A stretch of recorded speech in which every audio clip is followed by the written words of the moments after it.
The most dangerous mistake a powerful person can make is believing a camera is just decoration.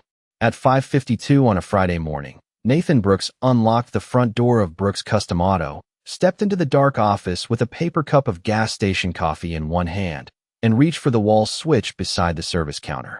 The overhead lights flickered on across the garage bay, bright white panels waking up row by row, and that was when Nathan stopped moving. In the middle of his shop, parked perfectly between the painted work lines, sat a black luxury sport utility vehicle that had no appointment, no intake form, no keys on the hookboard, and no reason to be inside a locked private business. For a few seconds, the only sound was the low hum of the lights above it. Nathan recognized the vehicle immediately. It belonged to Victoria Langford, the president of the Brookhaven Pines Homeowners Association, a woman who treated every sidewalk, driveway, fence line, and flower bed near that neighborhood like it was waiting for her approval. Her vehicle looked almost staged under the lights, polished so clean that the security camera above Bay 2 reflected across the hood like a tiny red eye. Nathan did not touch it. He did not open the door. He did not check the glove box, move the mirrors, or even step close enough to leave a mark on the floor mat. He simply set his coffee on the counter, looked at the camera in the corner, and said quietly, "Good. At least she picked the best spot to be recorded." Brooks Custom Auto was not a public garage. It was not an overflow lot for Brookhaven Pines. It was a licensed, insured custom detailing and light restoration shop on a separate commercial parcel, with a private property sign at the driveway, another on the office door, and a third inside the garage that read "Authorized Vehicles Only. Unauthorized vehicles will be documented and billed." Victoria had seen those signs before. Nathan knew that because she had complained about them twice, claiming they made the back entrance of the community feel unfriendly. Now her vehicle sat directly beneath one of them, blocking the bay where a customer's restored pickup was supposed to. Be prepared for a 9 o'clock delivery. Nathan walked to the office computer and opened the camera system. The timeline showed motion at 8:37 the night before, during a parts delivery when the garage door had been open for less than 4 minutes. He clicked play. On the screen, Victoria's black sport utility vehicle turned in from the side drive, rolled past the private property sign, and slipped into the open bay while Nathan was signing for a crate of trim pieces near the back storage room. The video was clear enough to show everything that mattered. Her headlights crossed the floor. Her license plate came into frame. She stopped between the work lines, stepped out, glanced straight at the posted policy on the wall, adjusted her blazer, and walked toward the clubhouse path without leaving a note. Nathan paused the footage at that exact moment. Victoria, the sign, the vehicle, and the camera timestamp were all in one clean frame. He leaned back, opened a new folder on his desktop, and named it Langford Vehicle Incident. Then he began saving the clips, because he already understood what Victoria did not. The problem was no longer that she had used his shop like her private garage. The problem was that she was going to deny it in front of people who had not yet seen the video. Brooks Custom Auto sat on a small commercial lot just beyond the rear entrance of Brookhaven Pines, close enough for residents to see the building from the walking trail, but separate enough that the property line had never been confusing to anyone who cared to read a survey map.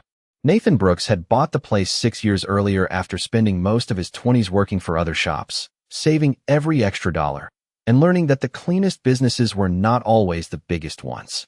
His shop had 2 service bays, 1 small office, a storage room, a gravel side drive, and a faded brick wall that caught the morning sun before the rest of the road did. It was not flashy, but it was spotless.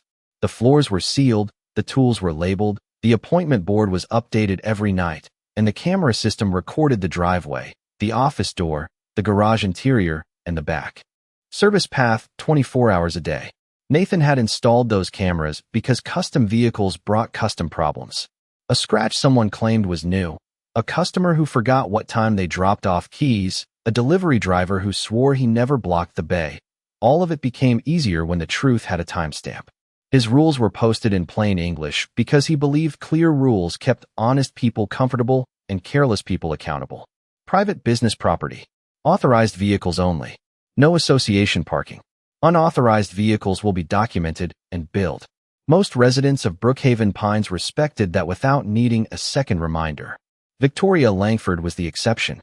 She first walked into his office the month after he opened. wearing a cream blazer, pearl earrings, and a smile that looked polite only from a distance. She introduced herself as president of the Brookhaven Pines Homeowners Association and told Nathan she had received concerns about the visual character of his building. Nathan asked what specific issue she meant. She said the shop created an industrial impression near a high-value residential community. He showed her his zoning approval, business license, and property boundary map. She looked at the documents the way some people look at a menu in a restaurant they already dislike. Then she said, "Everything near this community affects this community." Nathan remembered that sentence because it explained every problem that followed. Victoria complained about delivery trucks that stayed less than 10 minutes. She objected to a customer pickup parked near the driveway. She sent an email saying his security lights were too bright, even though they faced his own lot and were approved by code. Every time, Nathan replied with documentation, photographs, permits, and calm language. He never insulted her. He never gave her a dramatic moment to use against him. But Victoria did not want a solution. She wanted submission. To her, the shop was not a neighboring business with legal rights. It was a loose thread in the perfect image she tried to stitch around Brookhaven Pines. So when Nathan watched the footage of her vehicle sliding into his garage during a delivery window, he did not see a random parking mistake. He saw the natural result of a woman who had spent years convincing herself that proximity was the same thing as permission. The first time Victoria Langford used Nathan Brooks's property for convenience, she did it in a way that almost looked small enough to ignore. It was a Tuesday evening in early spring, during a homeowners association budget meeting at the Brookhaven Pines clubhouse, and the regular parking lot had filled up with board members, residents, and a few landscapers who had been invited to discuss seasonal plantings. Nathan was finishing a paint correction on a dark green coupe when his driveway camera sent a motion alert to the office monitor. On the screen, Victoria's black sport utility vehicle eased into the edge of his gravel side drive, stopped partly beside the private business property sign, and remained there for 42 minutes while she attended the meeting. It did not block the garage door that night, and it did not stop a customer from leaving. So Nathan handled it the way a reasonable business owner handles a first problem. He saved the clip, took a screenshot of the vehicle near the sign, and sent Victoria a polite email the next morning. He reminded her that Brooks Custom Auto was private commercial property, not overflow parking for Brookhaven Pines, and asked her not to use the driveway again. She never replied. 1 week later, she did it again. This time, she parked closer to the garage, close enough that a delivery truck had to pull at an awkward angle to reach the rear storage door. Nathan saved that footage too. He sent another email, this one copied to the management company, with photographs of the driveway sign and the property boundary map attached. Victoria answered only with a sentence that sounded like it had been written for an audience she had not yet gathered. Your business location continues to affect community operations, and cooperation would be appreciated. Nathan read it twice, then created a folder in his camera archive labeled Langford Parking Incidents. He did not know when he would need it, but experience had taught him that people who avoided direct answers often created larger problems later. Over the next 3 weeks, the folder grew. Victoria parked near the shop during a landscaping walkthrough. She left her vehicle by the office entrance during a clubhouse reception.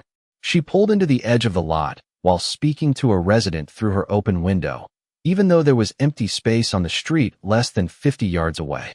Each time, she stepped past the signs as if printed rules were decorations meant for less important people. Nathan never chased her down. He never stood in the road waving his arms. He simply saved the footage with dates, times, and short notes. April 10th, side drive, 36 minutes. April 17th, office entrance, 22 minutes. April 28th, garage approach, delivery delay.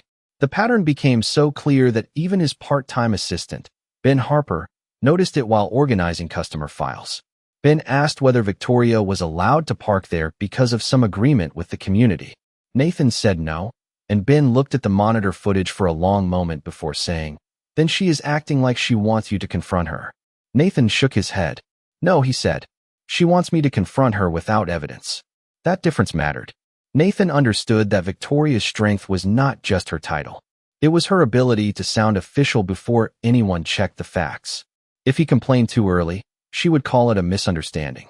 If he raised his voice, she would call him hostile. If he blocked her vehicle, she would call herself the victim. So Nathan waited, documented, and let the cameras do what cameras do best. They watched without emotion, remembered without bias, and never cared how important Victoria thought she was. The night Victoria Langford finally crossed the line began with one of those ordinary delays that only matter later because someone else turns them into an opportunity. It was Thursday, just after 8 o'clock in the evening, and Nathan Brooks had stayed late at Brooks Custom Auto to receive a parts delivery that should have arrived before lunch. A customer's restored pickup was due for final cleaning the next morning, and the crate coming in carried the trim pieces Nathan needed before he could finish the job. The shop was quiet except for the low sound of the air compressor settling and the soft buzz of the lights over Bay 1. Outside, the rear road behind Brookhaven Pines was mostly empty, with the clubhouse glowing through the trees where another homeowners association committee meeting was already underway. Nathan opened the roll-up garage door when the delivery truck backed toward the side drive, signed the digital receipt, and helped the driver unload the crate near the storage room. The process took less than 4 minutes, but that was enough. The driveway camera caught Victoria's black sport utility vehicle turning off the rear road at 8:37, moving slowly at first, as if she was checking whether anyone was watching. She passed the first private property sign, then the second sign near the garage entrance, and rolled straight into the open bay while Nathan was behind the storage shelves checking the delivery label. There was no confusion in the way she parked. She did not stop outside and wait. She did not call Nathan's phone. She did not step into the office to ask permission. She placed the vehicle perfectly between the work lines, turned off the headlights, gathered her purse, and stepped out like she had done something efficient rather than inappropriate. The clearest camera angle came from Bay 2, the one mounted above the wall cabinet.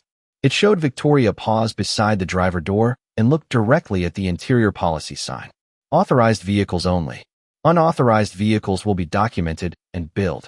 She read enough of it to understand it, because her eyes moved across the words before she looked away.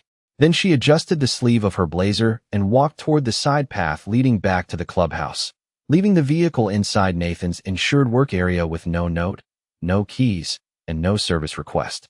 Nathan did not see the vehicle before closing because the crate blocked his view from the storage room, and the garage lights had already shifted into low mode by the time he finished filing the delivery receipt. His security panel showed the garage door closed, the office entrance locked, and the building ready to arm. From a procedure standpoint, everything looked normal. So he locked the front door, set the alarm, and drove home, never realizing that Victoria had turned a delivery opening into her private garage space.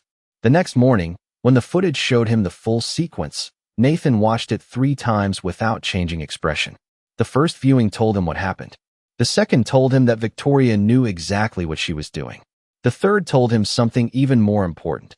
After weeks of acting like the shop owed her convenience, she had finally created evidence so clear that even her title could not explain it away. Nathan Brooks spent the first hour of Friday morning doing exactly what Victoria Langford probably assumed he would not do. He did not storm over to the clubhouse. He did not call every neighbor he knew. He did not touch the black sport utility vehicle sitting under his shop lights. Instead, he treated it the way he treated every problem that entered Brooks Custom Auto, slowly, carefully, and with a record clean enough to survive someone else's version of events. He photographed the vehicle from every angle, starting with the front bumper, then both sides, the rear, the wheels, the roofline, the windows, and the exact position of the tires between the painted work lines. He took a close photo of the license plate, another of the interior policy sign visible above the hood, and one more wide shot showing the vehicle blocking Bay 2, the tool cabinet, and the service lane needed for the customer pickup scheduled at 9 o'clock. Then he exported the camera footage from the night before. Driveway entry at 8:37 in the evening. Garage camera at 8:38.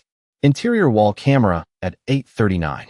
Victoria stepping out, reading the sign, and walking away. He saved each file with the date, time, and camera location, then added them to the folder that already contained weeks of smaller parking incidents. By 6:45, the pattern was no longer just annoying. It was complete.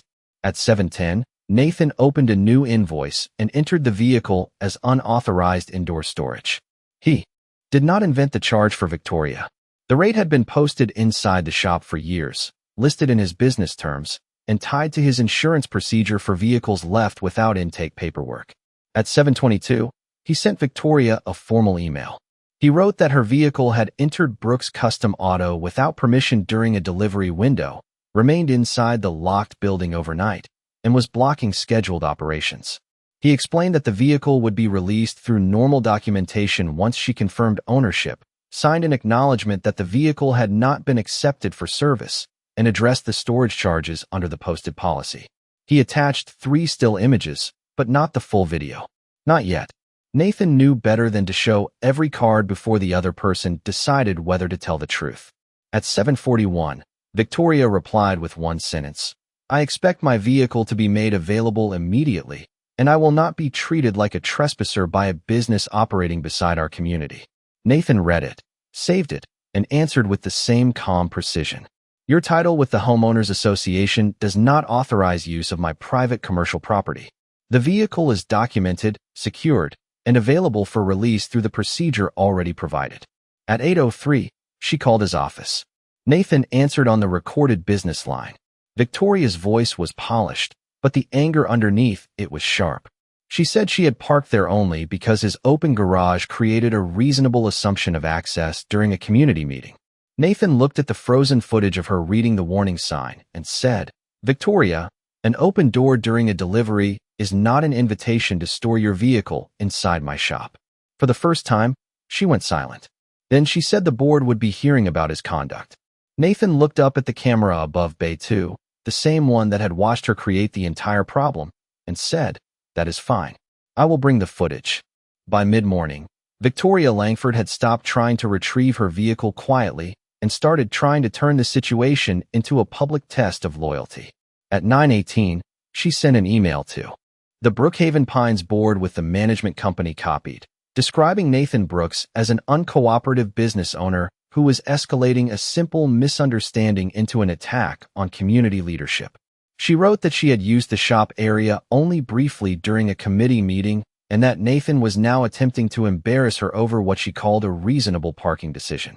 Nathan read the message from his office while the black sport utility vehicle still sat under the Bay 2 camera, exactly where she had left it.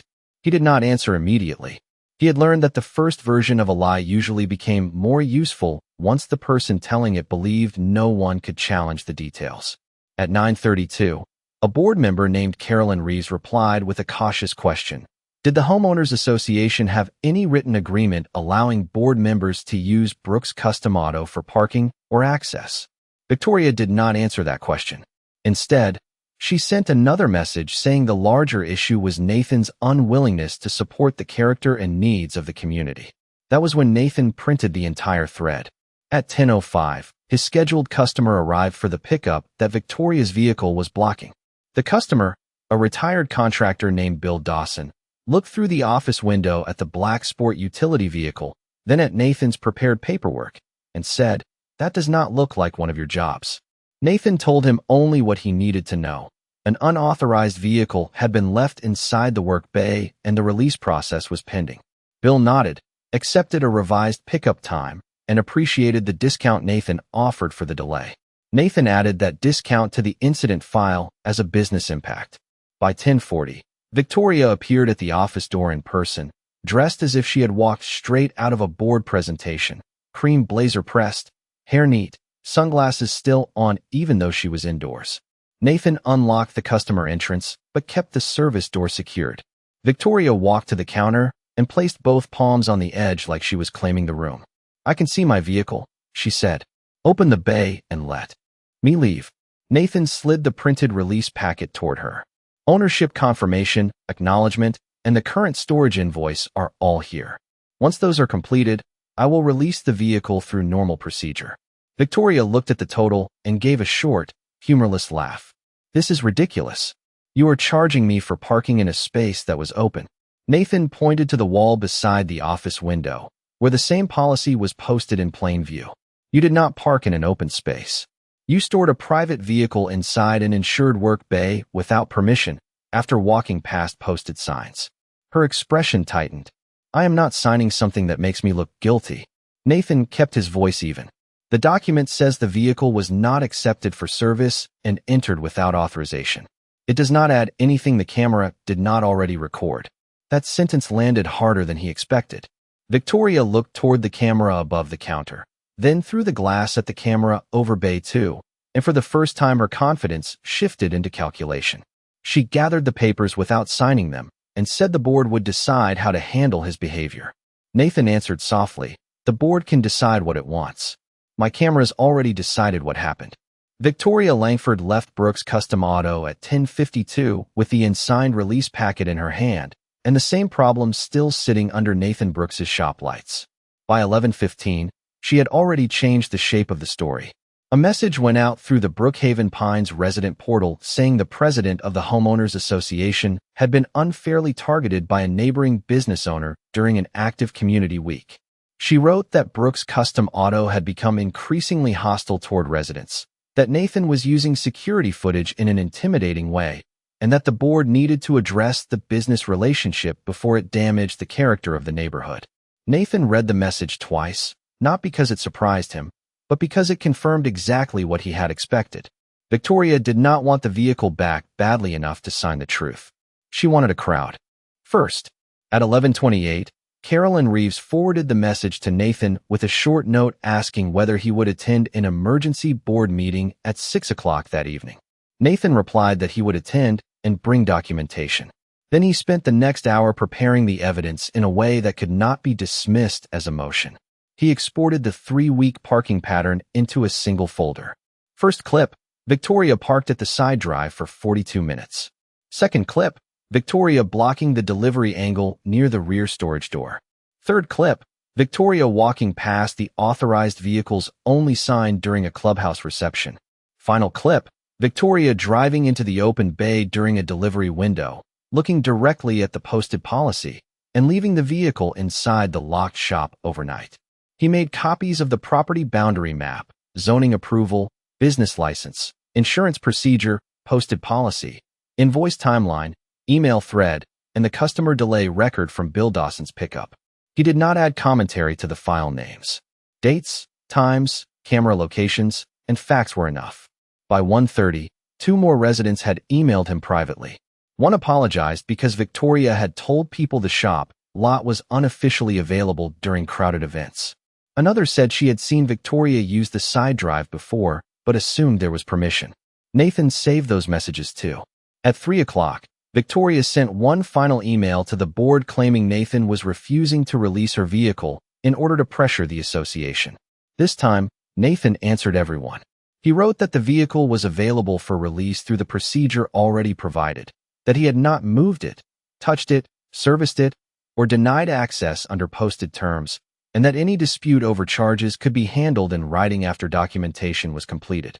Then he added one sentence that changed the temperature of the entire thread. The cameras show the full sequence from entry to overnight storage, including the posted signs. Nobody replied for 12 minutes. When Nathan arrived at the clubhouse just before 6, the parking lot was full, but the air felt different from Victoria's usual. Meetings. Residents were not whispering about him. They were watching her. She stood near the front table in her cream blazer, polished and composed, but her eyes kept moving toward the laptop bag in Nathan's hand. That was when he understood she still believed she could control the room before the footage did. She had forgotten the one thing cameras never do. They never care who is speaking first. The meeting began with Victoria Langford standing at the front of the clubhouse as if the room belonged to her before anyone else had spoken. The long table was arranged beneath the framed Brookhaven Pines community charter. The folding chairs were filled, and the management company representative sat off to the side with a legal pad already open. Nathan Brooks took a seat near the aisle, laptop bag beside his chair, printed folder resting across his knees. He did not interrupt when Victoria opened with her version of events. She described Brooks Custom Auto as a neighboring business that had grown increasingly difficult to work with, claimed her vehicle had been placed there during a confusing moment connected to community operations, and said Nathan was now using camera footage and storage charges to embarrass the Homeowners Association president. She never said she had driven into the garage. She never said she had looked at the posted policy. She never said she had left the vehicle inside overnight without permission. That silence did more damage than she realized. When she finished, she turned toward Nathan with a polished expression and asked whether he would release her vehicle immediately and stop escalating a misunderstanding.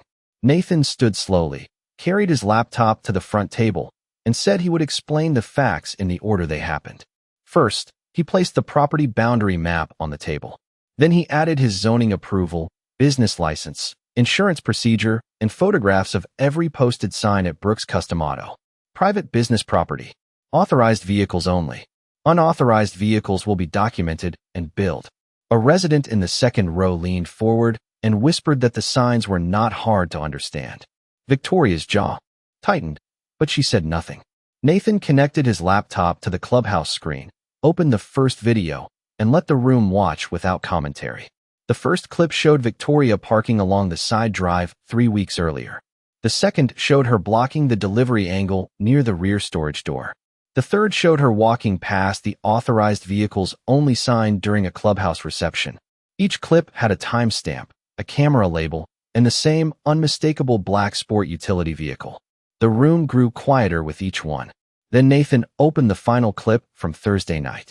The screen showed the delivery truck backing away, the garage door still open, and Victoria's vehicle turning off the rear road at 8:37 in the evening.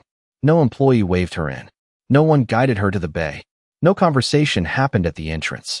The vehicle rolled past the private property sign, entered the garage, and stopped between the work lines. Victoria stepped out, purse in hand, then paused beside the driver door. Nathan froze the video at the moment her face turned toward the interior policy sign. The image was painfully clear. Victoria, the sign, the vehicle, the work bay, and the timestamp were all visible together. Nobody in the clubhouse spoke for several seconds. Carolyn Reeves finally broke the silence and asked Victoria whether she had permission from Brooks Custom Auto to park inside the building. Victoria looked from the screen to the board, then back to Nathan, and said she believed there was an implied understanding because of the community event. Nathan clicked to the email thread showing his earlier warnings about parking, including the boundary map he had already sent weeks before. The implied understanding disappeared from the room before anyone had to argue about it. The management company representative asked whether the board had ever approved use of Nathan's property for parking, storage, or access. Carolyn answered before Victoria could. No, we did not. Nathan then showed the invoice timeline, the customer delay record, and his written release instructions making clear the vehicle could be released through documentation and that disputed. Charges could be handled in writing after the record was complete. That last point mattered. He was not hiding the vehicle, and he was not creating a scene. He was protecting his shop with the same process he used for every vehicle problem. Victoria tried to say the footage lacked context, but by then context had become her enemy. The cameras had shown the pattern, the warning signs, the entry, the overnight storage, and the choice she made when nobody was supposed to be watching. For years, Victoria had controlled meetings with tone, timing, and confidence. That night, she learned none of those things could interrupt the timestamp. Victoria Langford tried to recover the room the same way she had recovered dozens of smaller meetings over the years, by straightening her posture, softening her voice, and speaking as if the confusion belonged to everyone except her. She said she had never intended to create a dispute, that the garage door had been open, that the community had always tried to maintain a cooperative relationship with nearby businesses, and that Nathan Brooks was making the situation unnecessarily formal. But the screen behind her still showed the frozen image of her looking at the posted policy before leaving her vehicle inside Brooks Custom Auto, and no careful sentence could make that frame disappear. Carolyn Reeves asked the management company representative to read the specific boundary language from the property records Nathan had provided. He adjusted his glasses, reviewed the map, and confirmed that Brooks Custom Auto sat outside the Brookhaven Pines Association boundary on a separate commercial parcel. The Homeowners Association had no parking agreement, no access agreement, and no authority to use the shop for community events. That confirmation changed the room completely. Until then, some residents had believed this was a tense neighbor dispute. Now it was clear that Victoria had carried her title across a property line where it had no power. Nathan remained standing near the laptop, hands relaxed at his sides, saying nothing unless someone asked him a direct question. That made Victoria look even worse, because she had built the entire meeting around the idea that he was hostile. The evidence showed the opposite. His emails were calm. His release instructions were clear. His invoice matched the posted policy. His cameras showed the entry, the pattern, and the sign. A resident named Mark Ellison asked whether Victoria had used the shop drive before without permission.